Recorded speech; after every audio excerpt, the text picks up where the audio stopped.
This is My Child Will Thrive, and I'm your host, Tara Hunkin, nutritional therapy practitioner, certified GAPS practitioner, restorative wellness practitioner, and mother. I'm thrilled to share with you the latest information, tips, resources, and tools to help you on the path to recovery for your child with ADHD, autism, sensory processing disorder, or learning disabilities. My own experiences with my daughter, combined with as much training as I can get my hands on, research I can dig into, and conferences I can attend, have helped me to develop systems and tools for parents like you who feel overwhelmed trying to help their children. So sit back as I share another great topic to help you on your journey. A quick disclaimer before we get started. My Child Will Thrive is not a substitute for working with a qualified healthcare practitioner. The information provided on this podcast is not intended to diagnose or treat your child. Please consult your healthcare practitioner before implementing any information or treatments that you have learned about on this podcast. There are many gifted, passionate, and knowledgeable practitioners with hundreds, if not thousands, of hours of study and clinical experience available to help guide you. Part of our goal is to give you the knowledge and tools you'll need to effectively advocate for your child so that you don't blindly implement each new treatment that comes along. No one knows your child better than you. No one knows your child's history like you do or can better judge what is normal or abnormal for your child. The greatest success in recovery comes from the parent being informed and asking the right questions and making the best decisions for their child in coordination with a team of qualified practitioners in different areas of specialty. Today's podcast is sponsored by the Autism, ADHD, and Sensory Processing Disorder Summit. In order to learn more about the summit and to sign up for free, please go to www.mychildwillthrive.com/summit.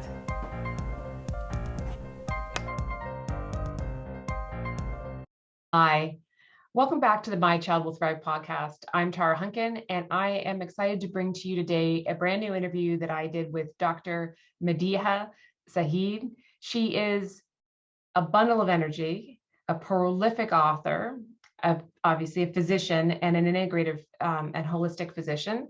And she has a new book out that I wanted to highlight here on the podcast because I think it'd be incredibly helpful to you and your family.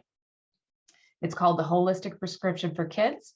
And by the time this podcast airs, it is available for order. And I encourage you to pick up a copy of the book after listening to the podcast. She has some extra bonuses too for those of you that decide to choose to purchase the book. So you'll be able to find the link for those to where to purchase the book and the book bonuses on the show notes for the podcast. If you are an avid listener of the My Child Will Thrive podcast, I encourage you also to do us a favor and both share the podcast with other parents like yourselves that you think might benefit from listening to it. But also, if you could take the time to subscribe to the podcast and give us a review, because the more people that do that, the more we get to share this information with more families that are in need of our support. So without further ado, here is my interview with the amazing, energetic, brilliant Dr. Madiha Saeed. Hi, everyone. I'm excited to have with me today Dr. Madiha Saeed. She is many things. So just hang in here with me while I give her the great big introduction that she deserved. She's also known as the Holistic Mom MD and is a practicing board certified family physician in the US. She's a health influencer, an international speaker, and author of the Holistic Prescription, or RX, Your Guide to Healing Chronic Inflammation and Disease, and the Children's Functional Medicine book series, Adam's Healing Adventures. And we're going to be talking about her latest book in just a moment, which we're really excited to talk about. She's been doing all these things to empower the world towards healthier living. Her current online platforms reach millions of people. She is also the Director of Education for Documenting Hope and KnoWEwell. She sits on multiple medical advisory boards, including Wellness Mama and her children speak also internationally at the most, she and her children speak internationally at the most prestigious holistic conferences, summits, radio, podcasts, newspapers, and the United Nations, that's a big and her recently published paper on religion and the food system. She is a regular on the international Emmy-winning medical talk show, the Dr. Nandi Show, and her children host Holistic Kids Show podcast, interviewing the biggest names in functional, holistic, and integrative medicine, and helping kids empower and educate other kids, which is amazing. Because we know as parents, sometimes kids don't want to listen to their parents. They'd much rather listen to their peers. So it's a fabulous thing that you and your children are doing to help educate us all. So I just want to welcome you and thank you for your time and energy here today. Thank you so much. I am so incredibly honored. That was such a beautiful introduction. Thank you again for honoring me with this pleasure of talking about, I think, a topic that both of us really resonate with. And that's what's so much fun, is to really talk to other people that see the little, the avalanche coming and have that passion and drive to create some change. So thank you again for this honor. Well, we are grateful to have you here today. And what we're going to do is just dive right into it so we can get as much of that wonderful knowledge that you have out to the public here today. So let's start with your new book is called Holistic Parenting, Parenting Healthy Brains and Bodies in a Changing World, which is, it's so timely in so many ways right now. Let's just start with talking about what holistic parenting means to you. Well, you know what? We, as holistic practitioners, we know that we are mind, body, soul. Though I was not taught that in medical school, we sort of just kept maybe mind separate, body separate, and the soul we didn't even touch. But so we are mind, body, soul. Our children are mind, body, and soul. And so holistic parenting really helps to nurture a child's mind, body, and soul from the inside out. And it gives them the skills that they need for emotional intelligence, making the correct decisions, managing stress, being able to be resilient, giving them the full autonomy that they need to make the correct decisions about their mind, body, and their soul, and their friendships, and their social sleep, basically their lifestyles. And so if we can help our children learn to take care of their bodies will take care of them now and into the future. So if we can educate them and empower them to, be mindful children and mindful human beings, that is huge, because the fact that then you can sort of let them loose, just like I know me and you talked before this, really let them loose and make decisions in their own environments. But to really then, to create raising mindful, resilient children, because that mindfulness really allows our children to see that internal and the external environment clearly. And then it sort of gives them the full awareness on so many different levels of perception that they can have in order after looking at, their entire lifestyle and then making decisions accordingly. So really it's about parenting your children. We all got to do it, but doing it in a way that you can influence our child's DNA, their cells, their mitochondria, their microbiome, their immune system, and even their brains. So it's really powerful, because when you start doing that, it starts to create like these little children, that are able to then reflect and become resilient in this changing world. Yeah. I love what you said there. And actually, one of the things that you and I talked about, so a lot of it becomes about teaching our kids how to make good decisions. So in your book, you talk actually about that exact thing, about our children's decision-making and the parts of the brain involved, being the amygdala and the prefrontal cortex. Can you explain to everybody how this works and what this looks like when our children's decision-making is out of balance? Absolutely. So, you know what, right now, I think first we have to sort of tailor to that question of, are our children's decision making out of balance? Right? Because right now, I mean, I was just listening to the news the other day, and the recent statistics are during this pandemic, the Children's Hospital Association, the American Association of Pediatrics have found a nearly 20% spike in young people trying to attempt suicide and 40% increase in the behavioral issues. So our kids are constantly making the wrong decision.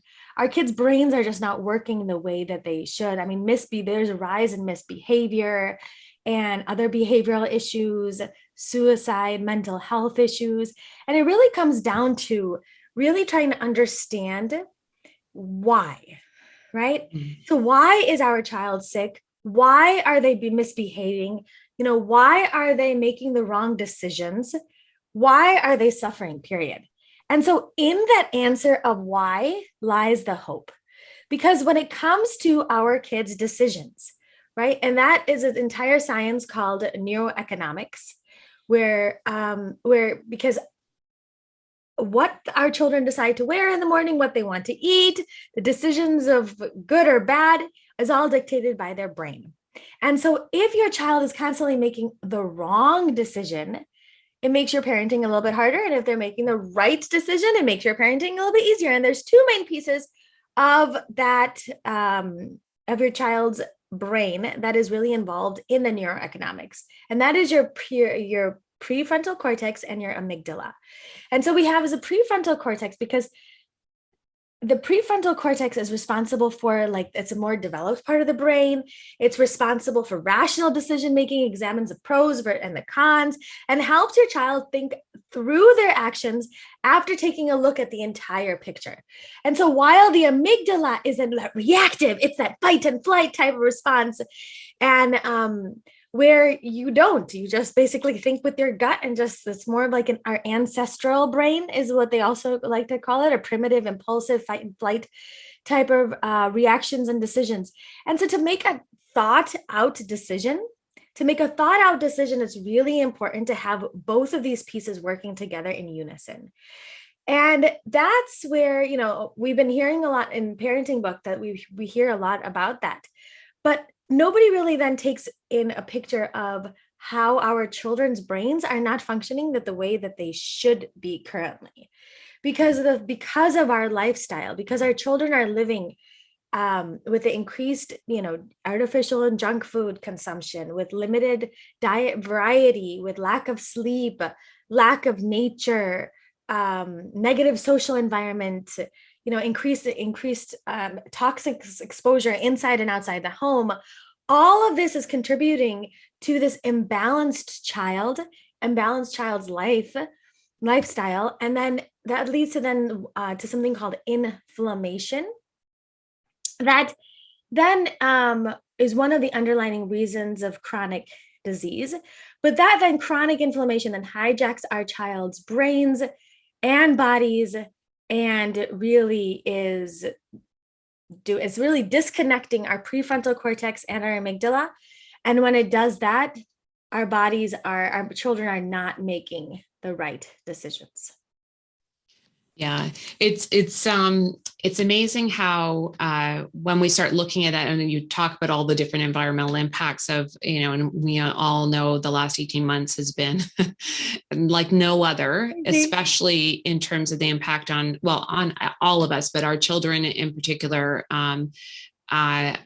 have been exposed to all those things that you have just outlined as having a negative impact on their brains and their brain's ability to make good choices and healthy choices for themselves. When we say this, I know that you're not saying that they're making these bad kids, bad decisions. They have no control, they just aren't able, they don't have the foundation there in order to make fully developed decisions and in a way that benefits them and others around them. When you talk about inflammation, can you, for those, many people that are listening understand inflammation, but can you talk about that pervasive role of inflammation in our children's health today and the difference between acute inflammation and chronic inflammation and what that does? Absolutely. Absolutely. Biggest passion. So thank you so much. When we go through medicine, we know as physicians, we know that chronic inflammation is one of the root causes of all these chronic health conditions. And because when you have, eczema, right, we're told to give an anti-inflammatory. When we have allergies, we give you an anti-inflammatory. When we have a headache, we give you an anti-inflammatory. Autoimmune disease, anti-inflammatory. Cancers, anti-inflammatory. So doctors know that one of the underlying mechanisms of these chronic health conditions is inflammations. But unfortunately, doctors were never taught to address why this person is getting sick in the first place and what is actually leading to these imbalances. So what is inflammation, right? It's really what it sounds. It's hot, life sear. It's like really means fire inside. So it's the body's natural defense responses to your child's body's immune system trying to keep out the bad guys and making sure that everything is working properly. And it can cause, and they even heal from wounds, injuries. So inflammation causes that redness and swelling and heat and the pain. And so we need inflammation because otherwise we'd be like sitting around in like a totally world that could just attack us at any moment and we're not good. But there's two main types of inflammation, right? There's acute inflammation and there's chronic inflammation. And a healthy immune system, acute inflammation lasts for a short time. It's ancestral. It's a sign that your body is working properly and its defenses are all working properly. So what happens, but the thing is, when that sort of gets stuck in the on switch, it can be too much of a good thing. So constant life's modern days exposure to like chronic stress and toxins and allergens and low-grade infections and all of these things can sort of start to keep this immune system sort of stuck in the on position for a lot longer than it hoped.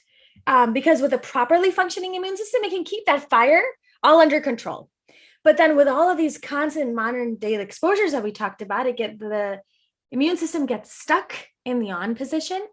And you have these immune molecules called cytokines that go out of control. They destroy everything in its path.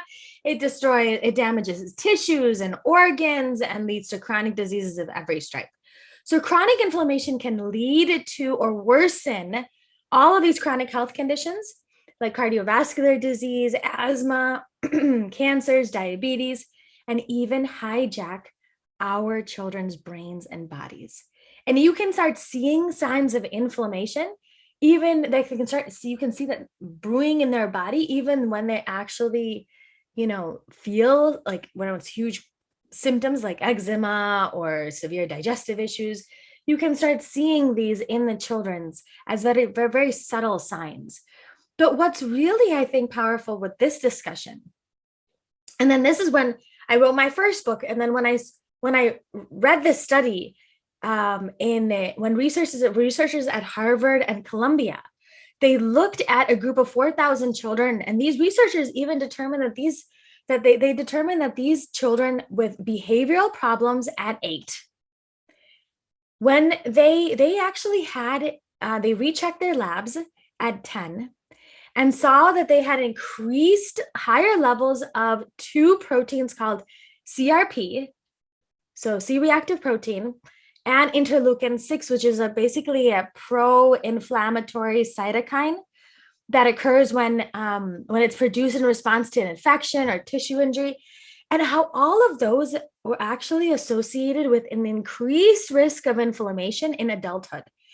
And so this inflammation really is hijacking. So you can start seeing it as just as even behavioral problems, but it's hijacking our children's brains, bodies, their genes. And you can even start seeing where even prenatal inflammation can even start to affect our children. So that it's huge how inflammation in the mother and the child can bring out so many different types of symptoms and signs. But really, if we get to the underlying root cause and put a child's body back into balance, then they can start to really that the inflammation that disconnects the child's prefrontal cortex and amygdala. Now, once you start doing that, your child's able to make better decisions. They're not perfect all the time, better. Yeah, well, we can all strive for perfect, but I don't know if that's going to be coming. No, absolutely. You mentioned in there about prenatal inflammation and its impact on neurodevelopment in the brain. Can you tell us what the research that is telling us about that right now? And again, just to be clear with everybody too, we're not blaming moms. No, this is just really important information for us to have. So especially if you're thinking of having a second child, or you can look again for that root cause of what might be causing some challenges. So what is the research telling us about inflammation and the prenatal? Oh, so much, because prenatal inflammation can actually lead to behavioral problems. So researchers have shown that brain networks in the babies can reflect the degree of inflammation that their mothers were experiencing even in pregnancy, right?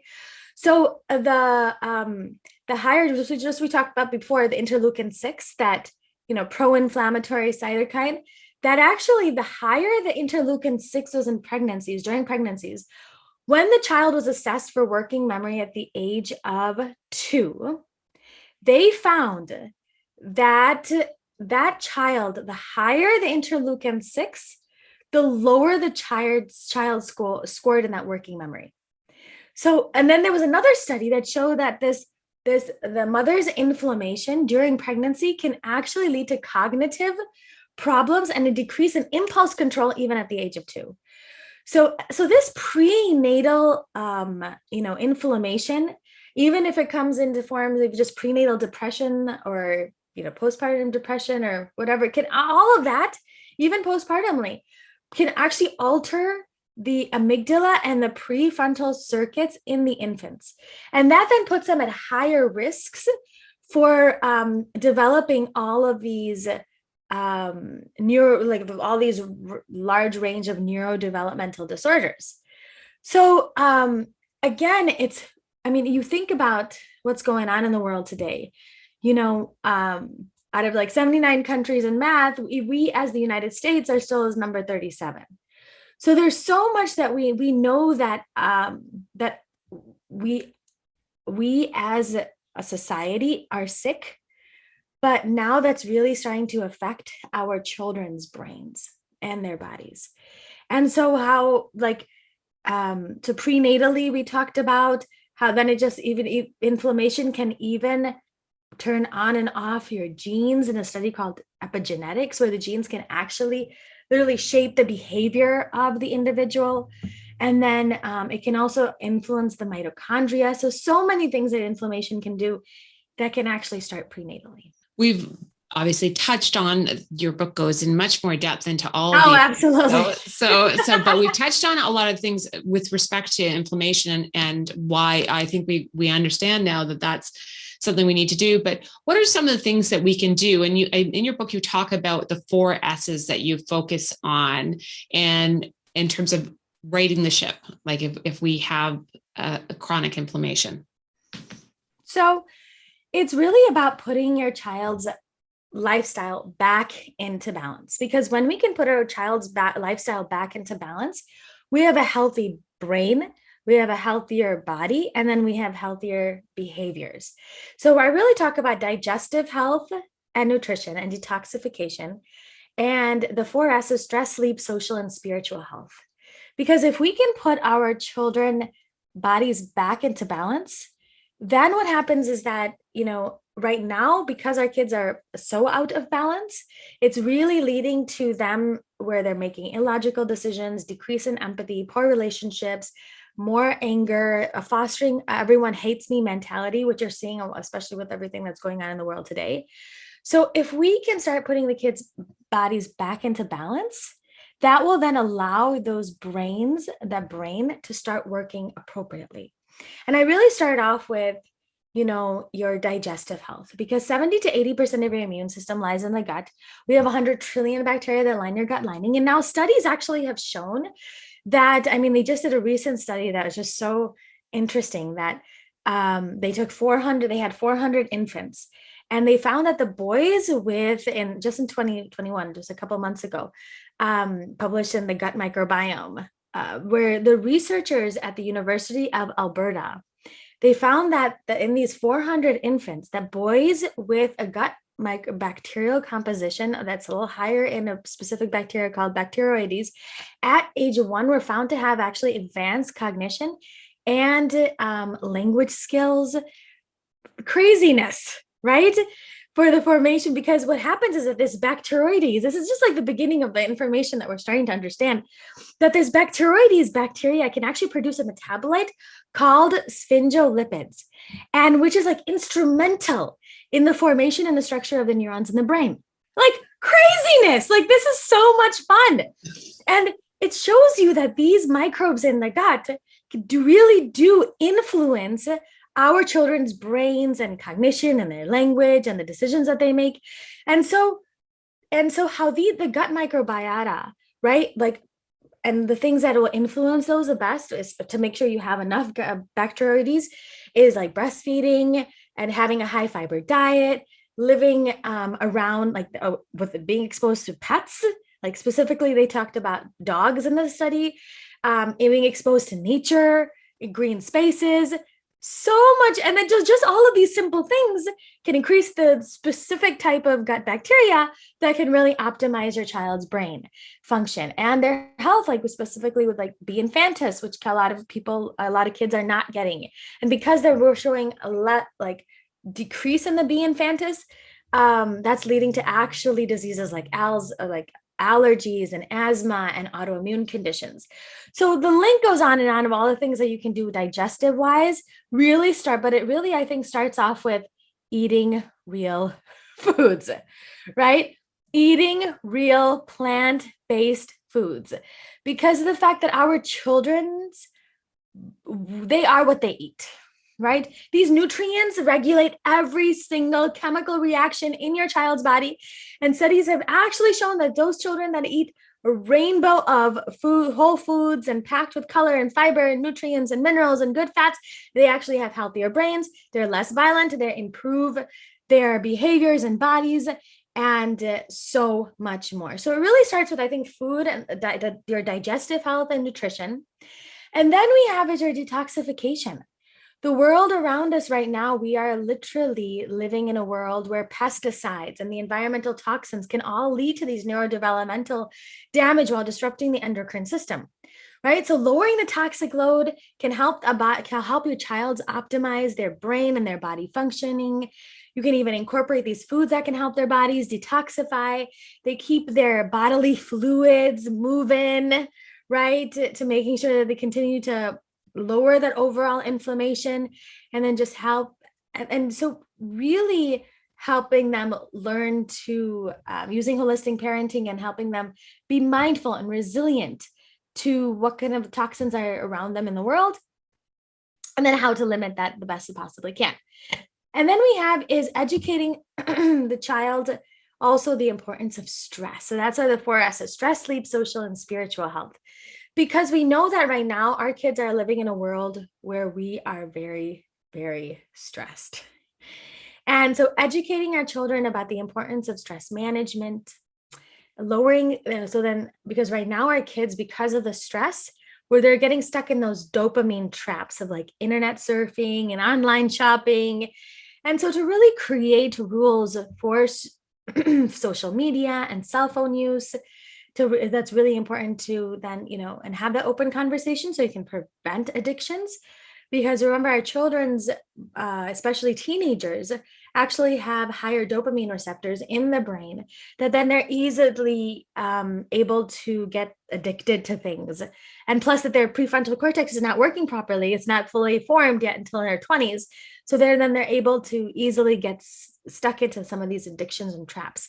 And so to replace these traps with like regular routines of like prayer and mindfulness and stress management techniques to lower that overall inflammation, optimize the gut microbiome and balance the hormones and the brain health. So then we can all make better decisions, right?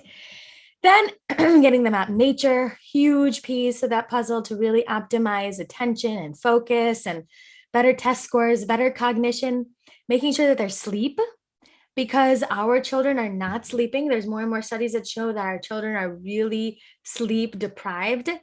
And so to make sure that they get enough sleep in, and then social support, because that loving parenting that builds connections releases oxytocin. It decreases stress response systems.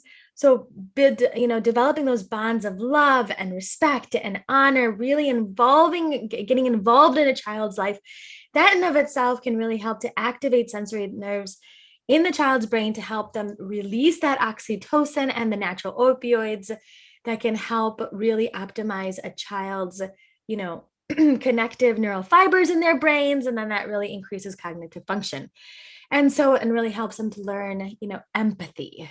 And then we have, and again, I-adic communication, really empowering and educating your child about, being mindful awareness, and then setting like family rules and setting real life consequences, appreciating great behavior. But then I think one of the biggest pieces of the puzzle that I have found is our kids today are living in a world of negativity. And that is like one of the most powerful things that can disconnect our prefrontal cortex from amygdala when our amygdala sort of takes over in this fear-based society. And we're seeing this today more than ever, because science has proven that actually gratitude and optimism can actually strengthen those connections between the amygdala and the prefrontal cortex that improves our overall health and well-being. So I have immediately when I wake up in the morning, right, and my children, we focus on all the things that we can control, all our blessings, our eyes, our ears, our nose, our throat. And women, for me and at my house, my kids are younger. My youngest is 6. So we have like a song. Thank you for my eyes. Thank you for my ears. Thank you for another beautiful day to change the world. So remember, this holistic parenting is all about that love and that connection and educating and empowering your child and guiding them along the way. Giving them that positive mindset is really important. And those life skills to really navigate this crazy changing world. And so I think that starting with gratitude and then ending their day with gratitude is super powerful. On all of these different pieces really help to, again, solidify those, the brain function and the body function to really optimize a child's well-being inside and out. That was amazing. And I just want people to know who are listening to this, if you haven't had the pleasure of seeing Madiha's work before, you will know that she brings this level of energy and optimism to everything she does. She really walks the talk. So, I mean, it's all well and good to say all these things, but you really do bring it to all the work that you do. And it just oozes out of your being every time I encounter you anywhere, way, shape, or form. So I want it. And you need to check out her kids' show too. So what's the name of the show, and where's the best place to find it? Because then you can see her children and how they live this as well. Absolutely. And so, and I think that's one of my, it's so much fun to do with the kids, especially when you have somebody else that is not you telling your kids about the same stuff that you were talking about. Yeah. So I love it. We started this actually in the pandemic time when all 4 of them were home with me. And I was like, what am I supposed to do with you guys? And I know they've had this education and knowledge, and just to solidify that. And then there's they're speaking, but we started the Holistic Kid Show podcast. So it's my 13-year-old, my 10-year-old, and my 8-year-old that really have conversations with like Dr. Terry Walls and, Dr. Tom O'Brien and all these really intellectuals in the field about parenting, about, how taking care of kids' health at their level. So they'll like dumb it down, which is so much fun because they sort of live this type of lifestyle.